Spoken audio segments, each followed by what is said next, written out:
Administración de Centros de Cómputo, Sistema Dual, UPT, 1915IS. Hola, ¿qué tal, profesor? Soy la alumna Isyaelida Ernestina Álvarez Cisneros de el grupo 1915IS de Ingeniería en Software. También pertenezco al Sistema Dual. La materia de la que vamos a hablar es sobre Administración de Centros de Cómputo, a cargo del profesor René Domínguez Escalona. Vamos a conocer 3 temas importantes sobre los centros de datos, la administración de los centros de cómputo, y los primeros temas que vamos a conocer van a ser antecedentes de los centros de cómputo, historia de la computación y personajes históricos de la computación. Primero vamos a saber cómo fue la historia en México acerca de los centros de datos. En los 60s, en México había muy pocas empresas que tenían macrocomputadoras para el proceso de sus datos. Una computadora es una cosa y otra tener macrocomputadoras, dado que las macrocomputadoras procesan muchos datos. En los 70 surgieron algunos profesionales de la informática. Aun cuando ya teníamos en los 60 computadoras, no había personal capacitado para poder darle un buen uso, un buen cuidado y saber las métricas que se ocupan para el procesado de datos, y menos en un centro de datos. Así que en los 70 empezaron a surgir los primeros profesionales. En los 80 hizo aparición las computadoras de tercera generación, y que eran las más modernas y potentes en ese tiempo. En los 90 empezaron a modernizarse algunas técnicas que llevaban la vía telefónica, los satélites, las microondas, y pues con estos avances se facilitaron el uso de bases de datos, teleprocesos y sistemas operativos, y también por ende el software. Con estas cosas hicieron que los centros de datos y los centros de cómputo aparecieran en un nivel de automatización para todas las compañías que tenían procesamiento de datos. El segundo tema es acerca de la historia de la computación. Vamos a conocer un poco acerca de cuáles fueron las máquinas que preceden las computadoras que hoy en día tenemos en casa y a nuestra disponibilidad. Uno de los primeros dispositivos fue el abaco. El abaco se ocupaba por los griegos y por los romanos. Era un dispositivo muy fácil de ocupar. Eran tablillas de madera que tenían cuencas. Cada línea tenía 10 cuencas, entonces se contaban en decenas. Y fue una de las formas para poder hacer cálculos. Realmente la finalidad de una computadora fue para hacer cálculos matemáticos con precisión. Para eso también el segundo artefacto que se registra dentro de la historia es la pascalina, que representa por medio de los engranes varias posiciones, y en cada una de las posiciones tiene un número. Entonces cuando se ponía una posición al engrane, se daban vuelta, y las posiciones que daban en la rueda marcaba un número, y entonces decía cuánto era lo que se tenía el resultado, vaya. En esto podemos verlo muy casual en los automóviles, en los cuentakilómetros que tenemos en el auto. Después, otra de las máquinas que se dieron fue la máquina analítica, que la creó Charles Babbage, que fue una computadora que analizaba, y nació de las tablillas matemáticas, porque antes era muy tedioso llevar las tablillas matemáticas y a veces era propenso a tener errores. Entonces esta máquina analítica disminuyó esos errores. La máquina de Hollering se usó primeramente cuando iban a hacer los censos en Estados Unidos en 1890. Esta había sido diseñada para poder acelerar el levantamiento y análisis de los datos obtenidos en el censo. Dado que iban a hacer este censo, fue una de las primeras ocasiones en que se ocupó esta máquina de Hollering. La Mac 1, Mac 2 y Mac 3 fueron creadas en Harvard, en la universidad. Fue diseñada por un equipo que estaba dentro de la universidad. Esta computadora tomaba 6 segundos para efectuar una multiplicación y 12 para una división. Realmente esta computadora estaba basada en rieles y tenía aproximadamente 3000 rieles. Entonces, se ocupó y fue importante para el crecimiento de las computadoras. Después tenemos a la ENIAC. La ENIAC es el Electronic Numeric Integrator and Calculator. Esta fue la primera computadora electrónica que tuvimos, ya que funcionaba con tubos al vacío. Su diseño fue por algunos ingenieros como John Macaulay y John Ecker. Esta computadora llegó a ser más de 1500 veces más potente que la Mac 1. Esta utilizaba un sistema de numeración de base 2, o sea, binarios, ceros y unos. Y en vez de que porque las otras máquinas ocupaban base numérica decimal, que era la más tradicional en ese tiempo.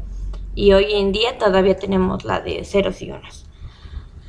También aceptaba instrucciones desde la memoria, que operaban en la memoria y podían programar con esta.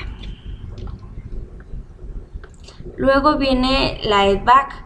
Fue uno de los primeros equipos que tenían almacenamiento interno, o sea que tenían una memoria y que dieron lugar a que las demás máquinas se reemplazaran, dado que no guardaban datos.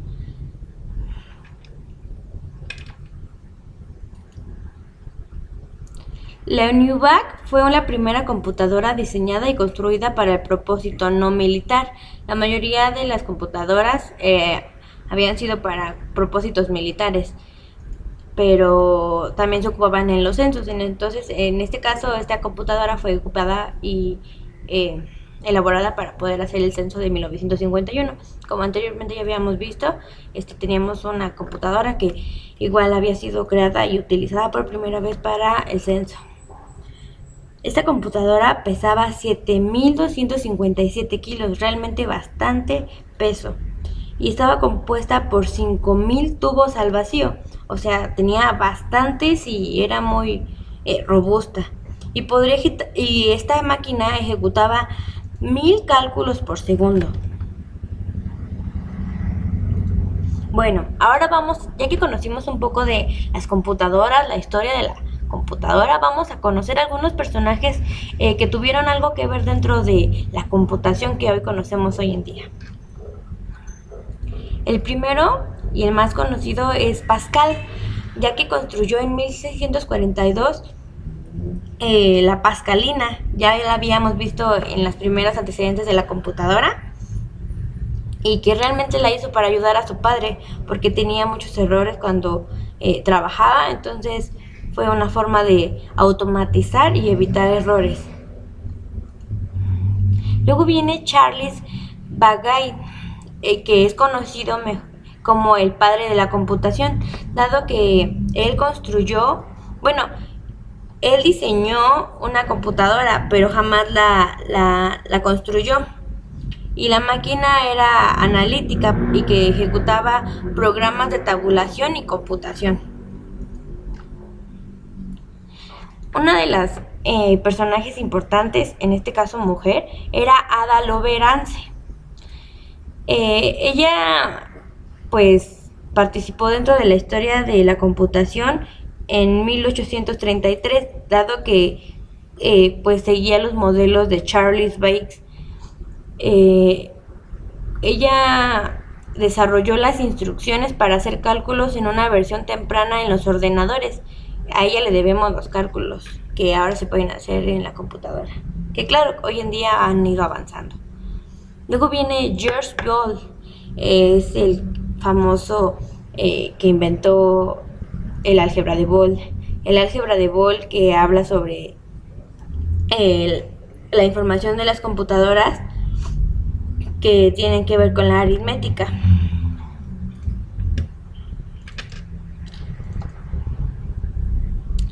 Hermann Hollery. Este personaje creó un método que consistía en un sistema de almacenamiento basado en una cinta de papel. En esta cinta se dividía en campos marcados con tinta que contenían información booleana, que es parte de lo del álgebra de Boole que ya vimos anteriormente, antes de este personaje, y decían que si era cierto o falso. Era para saber si alguna instrucción o algún proceso o alguna cosa era verídica o falsa. Alan Turing es una de las personas que también participó dentro de la historia de la computación. Y él, Turing nos ayudó con la teoría de los problemas en la forma algorítmica. Turing empezó con los principios lógicos de las matemáticas y las disciplinas en la que fue iniciado por el lógico Bertrand Russell, y su trabajo se enfocaba directamente a una pregunta, que era si era verídico o no. También dentro de Alan Turing tuvimos la máquina de Turing, que igual trataba en lenguajes autómatas, la vimos, para saber si era un autómata, si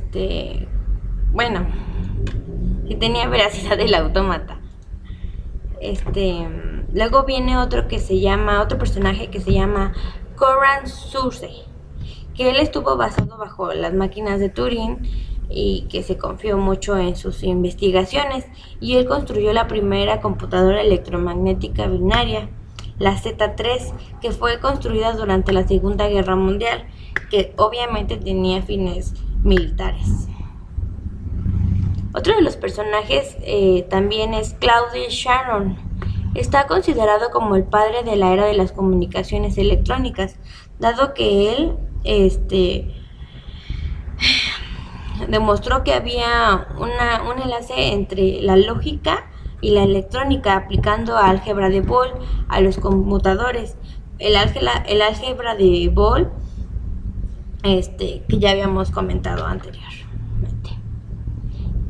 Jack Kilby fue empleado en 1958 por una compañía estadounidense en Texas, donde desarrolló el microchip. El microchip fue creado en 1959, aproximadamente en el mismo tiempo cuando Robert Noyce hizo el mismo en Fairchild Semiconductor. Esa es otra empresa, pero fue el primero registrado. Luego viene Kenneth Ossel, que fue el que creó las primeras minicomputadoras de la historia.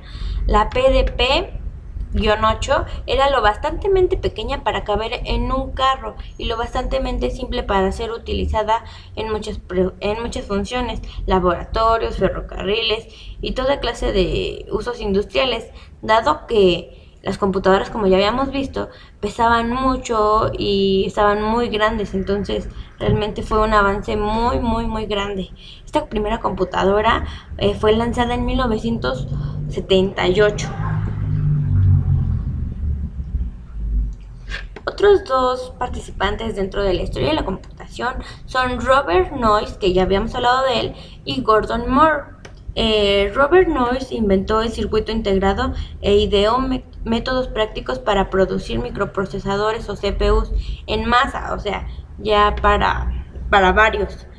En 1965, Gordon Moore afirmó que la capacidad de los microprocesadores se doblaría cada año y medio. También tenemos participantes dentro del software y la computación. Ken Thompson y Dennis Richter. Ken escribió el lenguaje de programación B, y Dennis Richter añadió una nueva sintaxis al lenguaje de B que ya había creado Ken. Notablemente, hubo una influencia entre ellos dos a la creación de Unix y de Linux. Ellos fueron grandes aportadores de esos grandes sistemas operativos. Ken también programó programas que eran juegos donde un ajedrez con 4 o 5 piezas podían moverse de la mejor manera dentro de una computadora. También Dennis creó un compilador para el lenguaje BCPL en el cómputo de Multitics y para otro lenguaje también que se llamaba Altran. Es un lenguaje de programación que actualmente ya no practicamos, o bueno, en este caso nosotros no, pero sí existió y era muy bueno en su tiempo, y que fue destinado al cálculo simbólico. Otros dos que no podían faltar eran Bill Gates y Paul Allen. En 1976, Bill Gates y Paul Allen pues tuvieron su propia empresa en Albuquerque. Era sobre software informático que se llama Microsoft Corporation, con Bill Gates como presidente y director. Microsoft significa software pequeño por sus prefijos micro, pequeño, soft. Entonces, software pequeño. Paul Allen transformó el sistema operativo de Kid-OS, Kid and Early Operating System. En el primer bombazo de Microsoft fue el MS-2, que actualmente todavía podemos ocupar. Bill Gates y Paul Allen volcaron un proceso de la innovación acelerada en 1983. Por sus grandes logros dentro de su empresa, ellos también pudieron introducir el ratón a las nuevas interfaces de las máquinas de Windows y así con el uso del mouse, así que pudieron sustituir el MS-2 de Windows. Realmente fue un avance porque ahorita seguiríamos trabajando en las computadoras con el MS-2. También dentro de esta historia está Steve Jobs y Steve Wozniak. En 1979, Jobs y su equipo se pusieron a trabajar 90 horas semanales en el ordenador que iba a cambiar para siempre la información personal en Macintosh. Tenían un sistema gráfico que permitía trabajar con iconos, algo imprescindible esos momentos, porque antes, como ya habíamos mencionado, trabajamos con el MS-2 que era totalmente negro y puros comandos. Entonces, el hecho de que Steve Jobs y el otro chico Steve pudieran hacer esto de forma gráfica fue un super avance. Douglas también participó desarrollando varios elementos básicos en la interfaz humana de las computadoras actuales, como por ejemplo lo que son las pantallas con imágenes en bits, ventanas múltiples y software multiusuario. En los 60s él participó en el diseño de sistemas en líneas, que es Online System, también conocido como NLS. En Stanford Research, donde también diseñó junto a Bill English el mouse. También participó en el mouse. Otro personaje importante es Tim Berners-Lee. Desarrolló las ideas fundamentales que estructuraban la web y bueno, en 1990 él creó lo que es el HTML, que es Hypertext Markup Language, o lenguaje de etiquetas de hipertexto, en el protocolo HTTP. Este fue considerado un buen avance dentro de los protocolos, y también ayudó en en hacer el sistema de localización de objetos dentro de la web, que hoy conocemos como la URL, Uniform Resource Location. Entonces, estos fueron los principales participantes dentro de la historia de la computación, y con esto concluimos los 3 temas que vienen dentro de la administración de centros de cómputo. Espero que haya sido de su agrado, profesor, y le agradecemos el tiempo y cada una de sus atenciones para con nosotros. Hasta luego.